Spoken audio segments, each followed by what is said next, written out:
साल 1857 था और भारत आग में जल रहा था।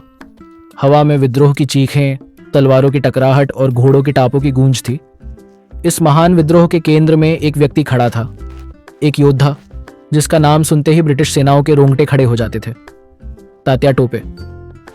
वह सिर्फ एक सैनिक नहीं थे, वह एक छाया थे जो अदृश्य रूप से चलती थी, एक तूफान थे जो बिना चेतावनी के प्रहार करता था। अंग्रेज उन्हें बागी कहते थे, लेकिन भारत के लोगों के लिए वह एक नायक थे, एक किंवदंती, एक ऐसी शक्ति जिसे रोका नहीं जा सकता था। रामचंद्र पांडुरंग टोपे के रूप में जन्मे वह साधारण पुरुष नहीं थे।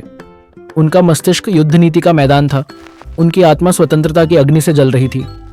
वह नाना साहेबन के दाहिने हाथ थे, जो पेशवा के दत्तक पुत्र थे, और उन्होंने मिलकर ब्रिटिश साम्राज्य को धूल चटाने की कसम खाई थी।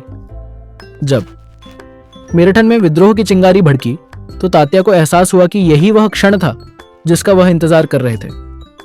अब वह सिर्फ दरबारी नहीं थे, बल्कि युद्ध के शिल्पकार, घातक आक्रमणों के योजनाकार और अंग्रेजों के लिए एक भयावह सपना बन गए थे। तात्या टोपे की रणनीति उनकी अप्रत्याशितता में थी। वह उस तरह नहीं लड़े जैसे अंग्रेज उम्मीद कर रहे थे। वह सुव्यवस्थित लड़ाइयों में भाग नहीं लेते थे, जहां सैनिक एक दूसरे पर दूर से गोलीबारी करते थे। नहीं, तात्या बिजली की तरह प्रहार करते थे, कहीं से भी प्रकट होते थे, तबाही मचाते थे और शत्रु प्रतिक्रिया देने से पहले ही गायब हो जाते थे।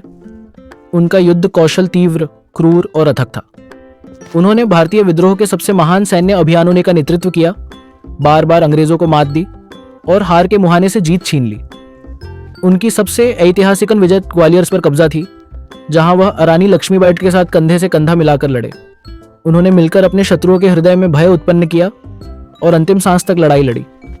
जब रानी लक्ष्मीबाई वीरगति को प्राप्त हुई, तब भी तात्या टोपे नहीं रुके।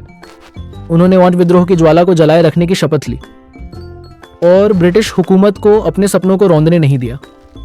उनका ब्रिटिश सेना से बच निकलना एक किंवदंती बन चुका था। तात्या टोपे को पकड़ पाना असंभव था। वह घने जंगलों में गायब हो जाते थे, चांदनी रात में नदियां पार करते थे और सैकड़ों मील की यात्रा कर हर जगह विद्रोह की चिंगारी भड़काते थे। अत्याधुनिक हथियारों और गुप्तचर नेटवर्क से लैस अंग्रेज बार बार पराजित हुए, क्योंकि उनका सामना केवल एक योद्धा से नहीं, बल्कि एक अडिग संकल्प से था। लेकिन विश्वासघात हमेशा अंधेरे में छुपा रहता है, और यही तात्या टोपे की हार का कारण बना। उनके अपने ही विश्वास पात्र मान सिंह हसन ने उन्हें धोखा दिया और अंग्रेजों ने आखिरकार उन्हें पकड़ लिया। लेकिन जंजीरों में जकड़े होने के बावजूद तात्या टोपे न तो झुके न टूटे।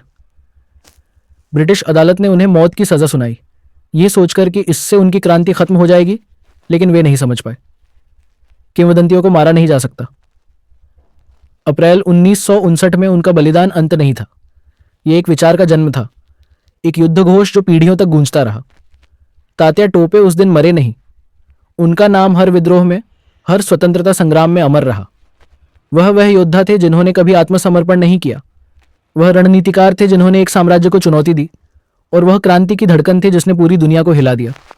भारत फिर उठेगा और तात्या टोपे की अग्नि हमेशा जलती रहेगी।